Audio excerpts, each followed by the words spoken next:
जी आपके साथ शुरुआत करते हुए देखिए, अब इस पूरे मामले में हालांकि सुप्रीम कोर्ट में मामला लंबित है, लेकिन अडानी को लेकर विपक्ष बहुत अग्रेसिव हुआ और जो बातें राहुल गांधी की एक्सपंज की गई हैं, क्या आप सहमत हैं? वो तो कह रहे हैं कि हमारी आवाज को दबाने के लिए एडिट किया गया है, जो मुख्य हिस्से थे वही हटा दिए गए हैं।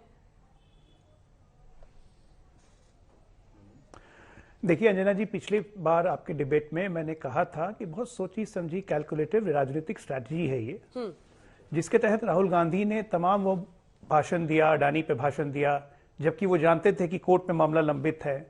तब भी उन्होंने तमाम तरह के आरोप लगाए, बिना नोटिस किए पीएम का नाम लिया, क्योंकि वो चाहते थे कि सदन के अंदर भी चर्चा हो, सदन के बाहर भी चर्चा हो, ताकि कांग्रेस का एक डिस्कोर्स दिखे। उन्हें पता था जेपीसी कभी नहीं होने वाली है, सरकार जेपीसी करेगी नहीं, क्योंकि कांग्रेस से ज्यादा जेपीसी तो कोई जानता नहीं है। भाई रूलिंग पक्ष के ज्यादा सपोर्टर्स होते हैं और वो ऑपोजिशन वाले हमेशा भाग जाते हैं कि सरकार एक तरफा फैसला ले रही है, उनको ये भी पता था। तो मकसद था कि एक राजनीतिक हो हल्ला खड़ा किया जाए। अडानी से कोई कांग्रेस की पर्सनल दुश्मनी नहीं है, लेकिन अडानी बहाना था, मोदी निशाना थे। तमाम तरह की बातें की गई। उनको यह भी पता था कि मैं इस तरह के इल्जाम लगाऊंगा, स्पेशल प्रिविलेज नोटिस जाएगा, विशेषाधिकार हनन होगा, लोकसभा स्पीकर कुछ फैसला सुनाएंगे। उसके लिए भी वो तैयार थे कि भाई स्पीकर एक्सपेल कर दें तो हम शहीद बनेंगे। ये मुद्दा लगातार 1 साल तक चलता रहेगा। बेसिकली अच्छी बात है, विपक्ष का काम है एक राजनीतिक डिस्कोर्स खड़ा करना, तो पूरा का पूरा एक डिस्कोर्स बनाया गया कि एक मूवमेंट बने। लेकिन समस्या ये हो गई कि ये मामला चला गया न्यायालय में, न्यायालय ने उसमें बोल दिया कमेटी बनाने के लिए। अब उस पर स्ट्रैटेजी जरूर रिविजिट होगी। अब राहुल गांधी ने जो जवाब दिया है उसमें उन्होंने सबूत दिए हैं, नहीं दिए, ना मुझे पता है ना आपको पता है, क्योंकि पब्लिक डिस्कोर्स में नहीं है।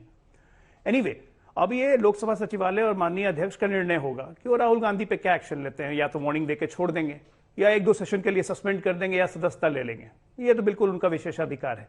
लेकिन सवाल ये उठता है कि क्या अडानी पे डिस्कशन करके कांग्रेस पार्टी कुछ अचीव कर, क्या मामला यहां तक पहुंचेगा?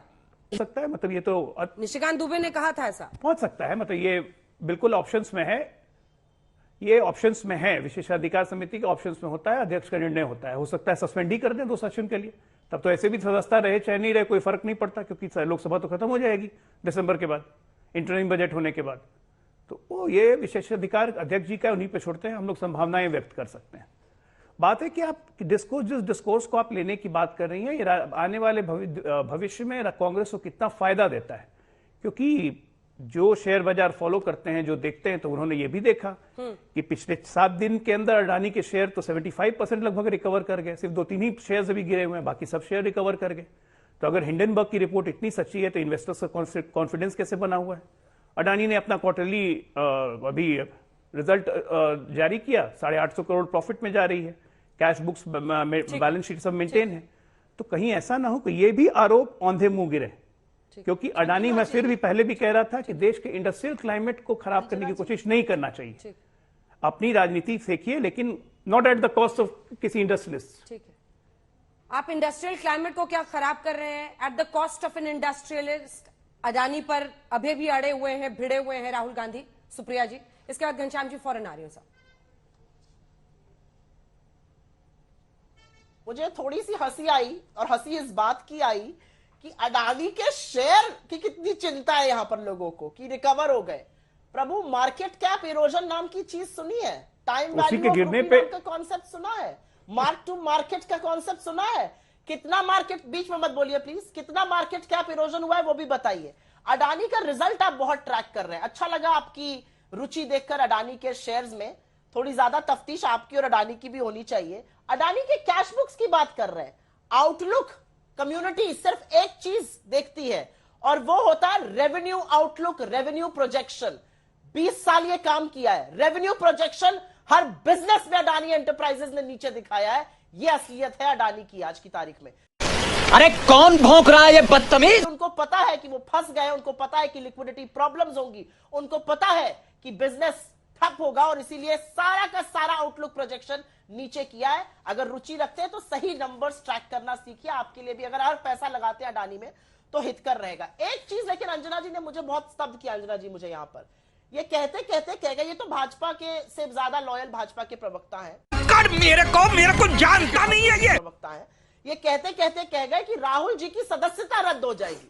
मैं आज चैलेंज करती हूं इस शो पर आपके सामने कि अगर अडानी का नाम लेने पर, अगर इस देश के भ्रष्टाचार को उजागर करने पर अगर बेरोजगारी, महंगाई, गरीबी, मोदी अडानी के संबंधों पर सवाल उठाने पर राहुल गांधी की सदस्यता कैंसिल होती है तो ये सरकार हिम्मत करे और करके दिखाए। इनके अंदर हिम्मत नहीं है ये करने की। और अगर ये देश लोकतांत्रिक है तो सदन में तीखे सवाल होंगे, सवालों के जवाब देने पड़ेंगे। आप लोगों को विशेषाधिकार कमेटी के भरोसे चुप नहीं करा सकते, और चुप कराने वालों में राहुल गांधी को चुप कराना ठीक है अजय आलोक जी, चूंकि आपको बोला है छोटा सा जवाब, एकदम अंजना जी,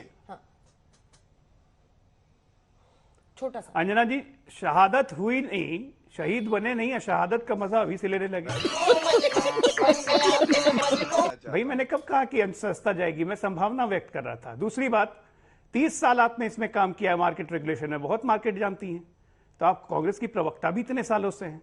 तमाम कांग्रेस सरकारों को बता देती ना कि लिक्विडिटी प्रॉब्लम अडानी की, फ्रॉड है एक नंबर का, इसको अपने स्टेट में मत बुलाइए, इन्वेस्टमेंट मत करवाइए, गिद्धी पोर्ट मत दीजिए, केरला में पोर्ट मत दीजिए, 65,000 करोड़ में जमीन मत दीजिए राजस्थान में। ये सब क्यों नहीं किए आपने? पहले ये सुप्रिया जी, बड़ा अन्याय किया आपने राजस्थान, छत्तीसगढ़, बाकी महाराष्ट्र की जनता के साथ। ढूंढते हैं, अर्निंग्स ढूंढते हैं, एक मिनट, मेरा तो डीमैट अकाउंट भी नहीं है। आप सुनिए, मैं आपसे यहाँ इकोनॉमिक्स पे बहस करने नहीं। एक मिनट सुप्रिया जी, बीच में मत बोलिए, मैंने आपके बीच में नहीं बोला। आप मेरे बीच में क्यों बोल रही हैं? मेरे बीच में क्यों बोल रही हैं? आप बौखला के मेरे बीच में क्यों बोल रही हैं? टाइम वेस्ट करते हैं। भाई मैंने आपके बीच में नहीं बोला, बौखला क्यों रही है? मत बौखलाइए ना। हम लोग यहाँ मार्केट इकोनॉमिक्स डिस्कस करने नहीं आए। मैं कह रहा हूं कि आप बिल्कुल सही काम कर रही हैं एक ऑपोजिशन लीडर की तरह, कि डिस्कोर्स बनाने की कोशिश, लेकिन कहीं ऐसा ना हो कि वापस मुंह की खाकेगी। जिस तरह से चौकीदार चोर था, उसी तरह से अडानी अंबानी भी भाई भाई ना निकले, मोदी भाई भाई नहीं निकले। अब तो टाटा भी आ गया, उसमें भी इल्जाम लगा दीजिए, क्योंकि टाटा ने भी आज अनाउंस किया कि 90% कैपिटलाइजेशन